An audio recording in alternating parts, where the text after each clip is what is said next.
Hi, I'm the Space Quest historian, and you've probably noticed that things have been a little quiet on my part for the past couple of weeks or so, owing to a number of different factors. One of them involved me dropping my phone somewhere that phones are not meant to go. Blop, blop, blop, blop, blop. But the thing that has been taking up most of my time these past couple of weeks has been AdventureJam 2016, where you have 2 weeks to create an adventure game. That's basically it. So that's what I've been doing, but I've not been doing just one adventure game. I've also been helping out with another and yet another.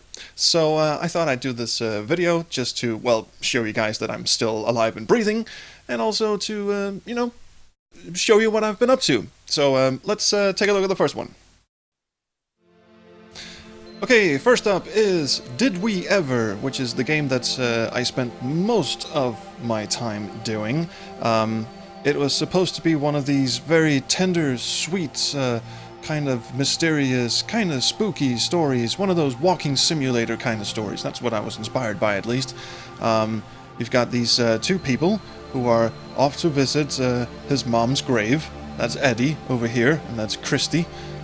Named after Agatha Christie, because this very shortly turns into a sort of a murder mystery kind of thing. Haha, I'm so clever. But anyway, what actually does transpire, let's just get out of this conversation right now, is these people walking very awkwardly across the screen, and, having the time of their life.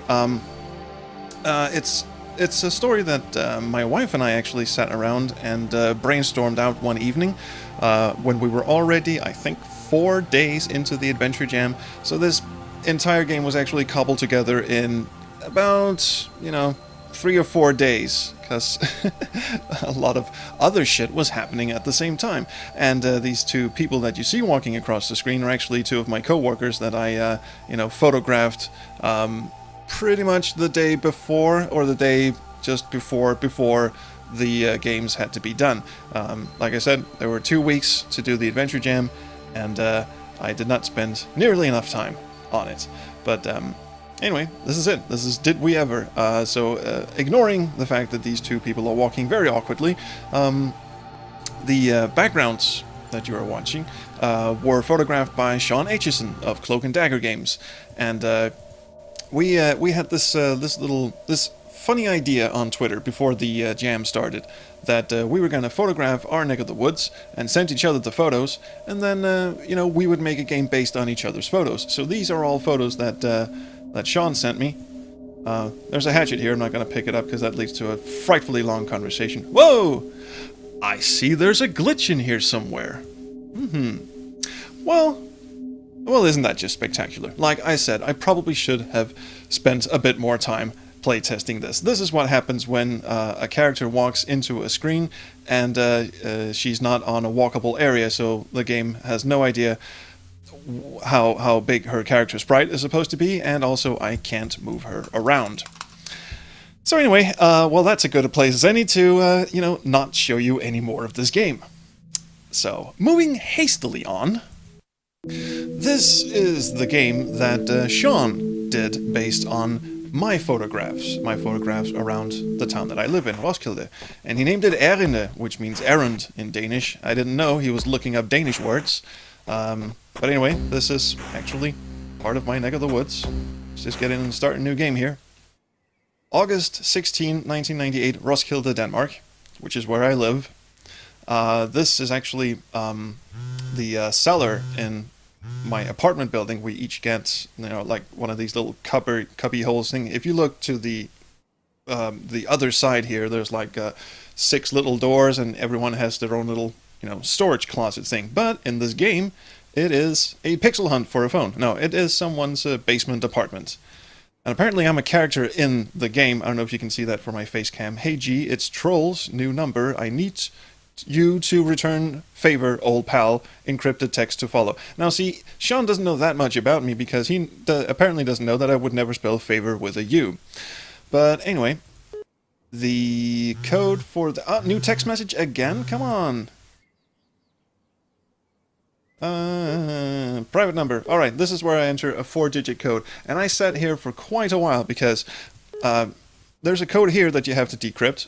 And, took me a little while to figure out. 8723, 3872, 2387. See, all the digits move one bit to the right every time you look at. So the logical one would be 7238.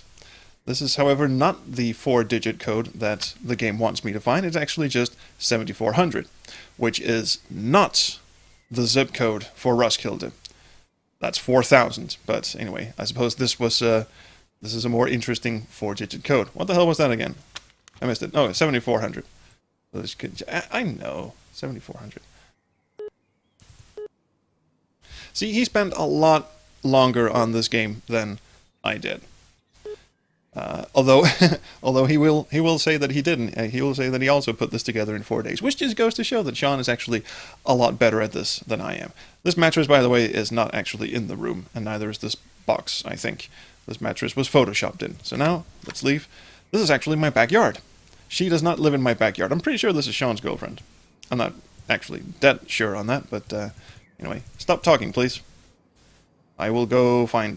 This is the parking lot to a convenience store that lives over on the left, and if you go right, there's a little tunnel, and that leads up to my apartment. So this weird-as industrial hellhole is actually just sandwiched in between a convenience store and where I live, which is very, very odd.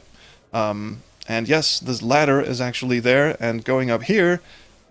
I've never actually been up the ladder because I don't want to get arrested. I'm pretty sure that's trespassing. So what you see when you go up the ladder is actually what's inside this little thing here. But anyway, let's just pretend that going up the ladder, you have a dude named Villas.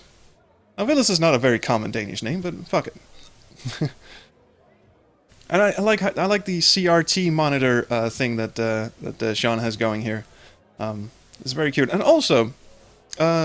not that we, because when Sean and I sent each other the photographs, we didn't, we didn't see the photos until the day before the jam started, so we had no idea what kind of photos we were getting, so we had basically a day, or as it turns out, a lot less, to figure out the actual stories based on the photos that we got. And we just happened to take photos of pretty much the same things. I mean, later on in Sean's game, you also go and visit a graveyard. The only difference is I took photos of other things than graveyards, and Sean just apparently spent an afternoon in a graveyard and just shot photos of that. I'm pretty sure this is Sean himself wearing some spiffy sunglasses. Actually, I'm very, very sure this is Sean. Anyway, that is Erinde, which also has a very, very interesting flavor about it. There are more similarities between our two games than I'm willing to divulge at this point, because the Adventure Jam is currently ongoing. You can go and vote for these two games if you so desire, and I really think you should. And it's not like voting. It's not like you have to pick which one is the better one. It's just like a questionnaire, like a little review thing. Like, what were the quality of the puzzles? What were the quality of the graphics? What was the quality? And you can pretty much answer nothing to mine, because there are no puzzles, and there's an awful lot of talking. Anyway, time to show you the last thing that we've been working on, or that I've been involved in these past 2 weeks. Dum-da-dum. I have to get out my keyboard for this. Hello, trusty keyboard. No, we are not playing the Cat Lady today. We are, in fact, playing Stair Quest, which has a delightfully retro feel to it, as opposed to every other game that I play. The realm of Castle's Wood is in despair, as famine, war, disease, and natural disaster wreak havoc upon the land. Good King Jonathan seeks the counsel of a wise old soothsayer, and blah blah blah, something about the Orb of Stars. So off we go. We can either pick Sir Devon or his sister, Princess Ingrid, to retrieve the Orb of Stars, which will save the kingdom somehow. Anyway, this is an idea by Jess Morissette, the proprietor of Roger Wilco's Virtual Broom Closet, one of my oldest and dearest friends in the whole wide internet world. And the credits of this game will tell you that I was co-writer along with Gareth Millwood, whom someone might recall as being part of Open Crowdsource and Backseat Designers. Truth of the matter is that he wrote pretty much all of it. And I contributed maybe... You see, this is a text parser game, so what happened was he put up a spreadsheet, and we just had to fill in some blanks. Now, most of the things you can do in the game involve stairs. Every time you try to interact with something that is not a set of stairs, it will direct you to, you know, do stuff with the stairs instead.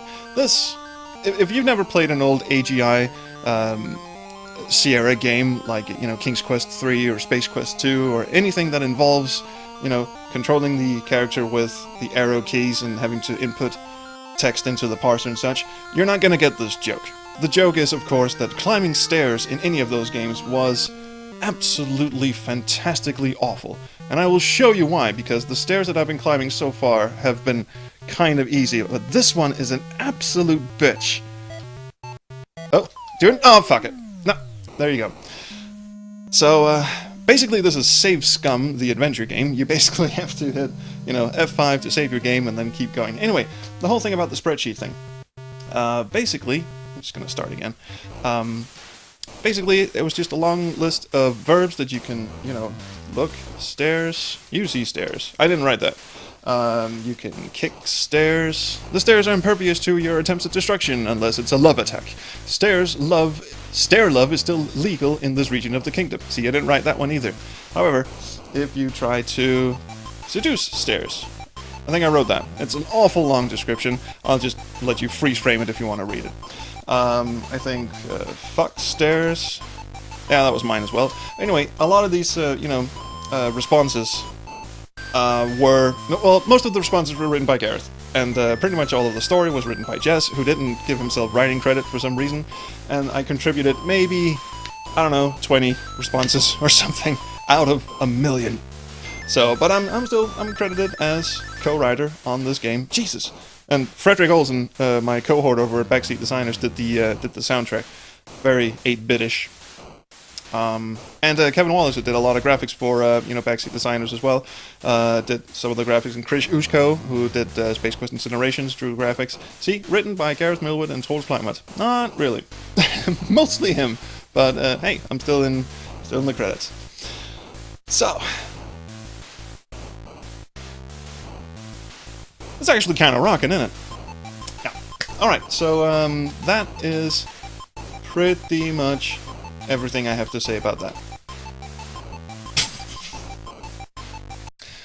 So yeah, that is pretty much what I have to say about that. That is what I've been spending my time with the past 2 weeks. I've been having an awful lot of fun with my friends, and not being able to communicate terribly well with them since the whole blob blob blob thing with the phone.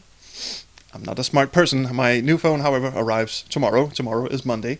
So that's going to be good. I can't wait to get back into the Twitter sphere and, spread some mayhem of my own.